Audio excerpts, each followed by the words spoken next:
د عرفات د ورځ هغه ورځ ده چې په دې ورځ باندې رب العالمین دا دین پوره کړی د اوچت ورځ ده دین به پوره شي.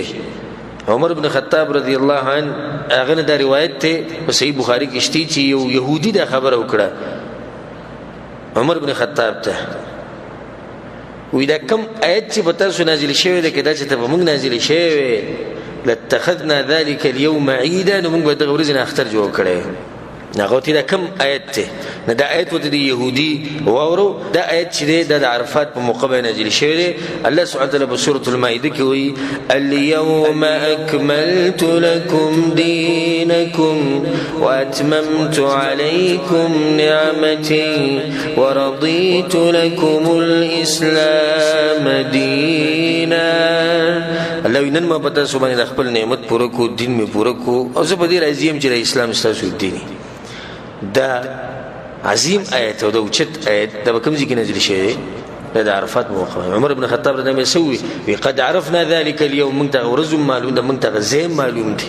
الذي نزلت فيه على النبي صلى الله عليه وسلم بكم ځای کې رسول الله آیت نازل شوی دی وهو قائم بعرفه يوم جمعه رسول الله په عرفات کې ولاړ ورځ د سوا د جمعې ورځ عرفات ورځ دغه ورځ عرفات هغه ورځ ده چې په دې باندې رب العالمین قسم خوړلې والفجر وليال عشر والشفع والوتر جفت او طاق. عبد الله بن عباس رضی الله عنه الشفع چې دا کوم چې جفت ده يوم الاضحى د اختر د ورځ لسم ورځ ده کنه دا جفت شو او وتر چې دا کوم دی يوم عرفه ده نه هم تاریخ دی او دغه امام اکرمه امام ضحاک هغه دا خبره کوي الله سبحانه وتعالى په دې مبارک ورځ باندې قسم خوړلې. د عرفات ورځ هغه ورځ ده چې څومره انسانان چې د عرفات په ورځ د جهنم نه آزادول کیږي دومره په بل ورځ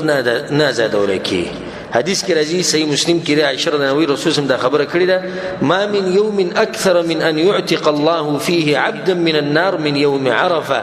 دسی ورځ بل نشتی چې الله به دومره انسانان د ور نه آزاد کړي لکه څومره چې د عرفات په ورځ آزاد دي. رسول الله صلی الله علیه وسلم وی الله اکبر وانه ليدنو الذي دنیا د اسمان تر کوزي بل ورځ د عرفات په ورځ په اخرنی ټیم کې الله سبحانه وتعالى د عرفات ولا تر نږدې شي ثم يباهي بهم الملائکه بيد الملائکه مخکې دغه تذکره کوي فيقول ما اراد هؤلاء اجي دوی سغوړي راغلي. یو روایت کې راځي ان الله عز وجل يباهي ملائکته الله سبحانه وتعالى په دغه ورځ ملائکه په مخ کې چې دغه تذکره کوي د عرفات والو به ملائکه ته وي انظروا الى عبادي اتوني شعثا غبرا وګور زما دي بندگانو ته خړ پړ راغلي دي ماته ولاړ. عرفات ورځ حجیان په ډیر سخت کې په دغه په حج کې دغه ورځ سختي انسان تګي می وګي می زم نه نخړ پړ ولاړی دا ورځ ده چې الله سبحانه وتعالى به انسان د ور نه آزادي. عرفات ورځ هغه ورځ ده چې په دې ورځ چې روزه ونی و د 2 کالو ګناونه د الله سبحانه وتعالى بخي. ابو قتاده رضی الله عنه حدیث ته په صحیح مسلم کې د رسول صلی الله علیه وسلم صيام يوم عرفه عرفات د ورځې روزه نی و احتسب على الله ان يكفر السنه التي قبلها والسنه التي بعدها. زوید الله نه د امید ساتم چې د عرفات روزه چې د تیر شي کال ګناونه دي د لاس بخلکی او د روان کال ګناونه بخلي دی وی روزه د لاس 2 کال ګناونه د الله سبحانه وتعالى بخي. خدای روزه د حجی لپاره نه د غیر حجی لپاره. حجی چې په حج کې هغه به د روزه د باغنه نشي د روزه او خلکو لپاره چې کوم حج لا نه دي تلی نو تاسو ته نصيحت ته چې د روزه تاسو نه غره پاتې نشي او کدا تاسو نه پاتې شو نه زمم چې دا ډېر بدبخت انساني چې په دې کال کې د یو ورځ راځي والله په 2 کال ګناونه بخي او د دارو جمعونه نيسي.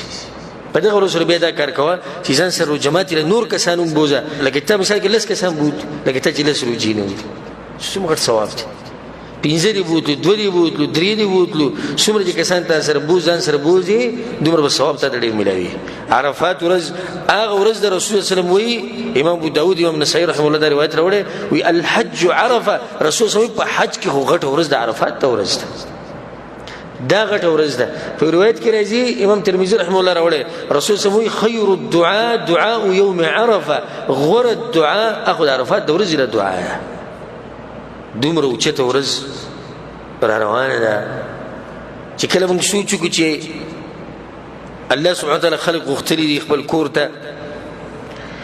او هغه په مینا کې په عرفات کې مزدلفه کې د الله لپاره تلبیه وي. نن سحر ما حالات کتو یو ویډیو می کته التلبيه روانه بوچت اواز بين لبيك اللهم لبيك لبيك لا شريك لك لبيك ان الحمد والنعمه لك والملك لا شريك لك يا دبل تكبير الله اكبر الله اكبر الله اكبر لا اله الا الله الله اكبر الله اكبر ولله الحمد. نظم خپل ځاني د خلکو د دې سخت پسخيږي د سمو اوچت انسانان دي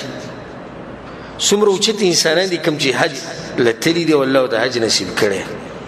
لأنهم ضيوف الرحمن لأنهم وفد الرحمن حدیث کی راځي الله اکبر دا الله ملمانی تلی بالله بزی تلی دا بالله بزی تلی وینو سره خپل کور پرې دیو بچی پرې خو دیو تل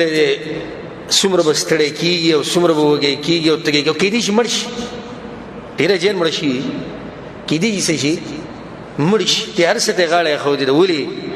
د الله سبحانه وتعالى رضا لپاره تله. کله چې انسان دې خبر ته سوچ کی نو داغه د زړه ته به چې دغه ټک کوي چې زول باغ کې نه مولا. امام ابن رجب رحمه الله په خپل یو کتاب کې د اشعار نقل کړي تاسو ته بیانوم د فائدې لپاره د دې سره د زړه ټکور شي. هغه سوي من لم يستطع الوقوف بعرفه فليقف عند حدود الله الذي عرفه. سوچ عرفات کې نشي ودرې د طاقت نشي تل نه دي نو اذا الله د حدود سره دی ودرېږي خبره ختم شي ولا سمته د چې عرفات تل نه دي تا زادي نه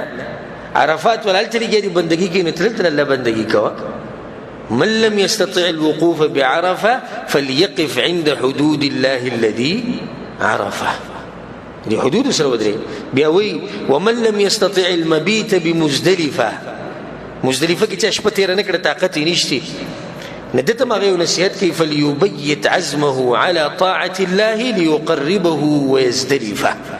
ندي خپل عزم اراده د دې په خلري د الله سبحانه وتعالى د بندګۍ لپاره د خپل جوش کې لګي چې د الله ته نږدې شي چاته نږدې شي الله تنجديش. ومن لم يقدر على نحر هديه بمنن او د چا چې طاقت نشتی چې خپل ساروي علال کې بکم زیږي په مینا کې فليذبح هواه هنا ليبلغ به المنى ندې د خپل خواهشات علال کې دلته کنه ساروي ته نشه علال ولای کنه مینا کې نسیجلو کا خواهشات علال کا کم خواهشات چې ستادي چې هغه تر الله دین نه لري کې د الله نه فرمانی وکړه هغه حلال کړي يبلغ به المنى خپل مقصد ته ورسي مقصد الله رضا ده کړه د حلال کې ته الله رضا ته ورسي. په اخر کې سوي ومن لم يستطع الوصول للبيت لانه منه بعيد او څوک چې الله کور ته نشي رسیدي ځکه چې د الله کور ته لري دي فليقصد رب البيت فانه اقرب اليه من حبل الوريد. کور خدای الله لري دي کنه ندې دي شي چې د الله سره د رابطه قائم کی چې هغه د مریض دی رګنم نږدې شي الله کور خلري دغه نږدې رب سره رابطه ساته نه د حج نه کول دا مطلب نه دی چې منګه بس آزاد یو چې سم پزړه کې راځي به کو او دا خبر د حجیان لپاره نه حجیان الته بندگی کوي نو موږ الله سبحانه وتعالى بندگی بدل تک الله سبحانه وتعالى د حجیانو حفاظت وکړي.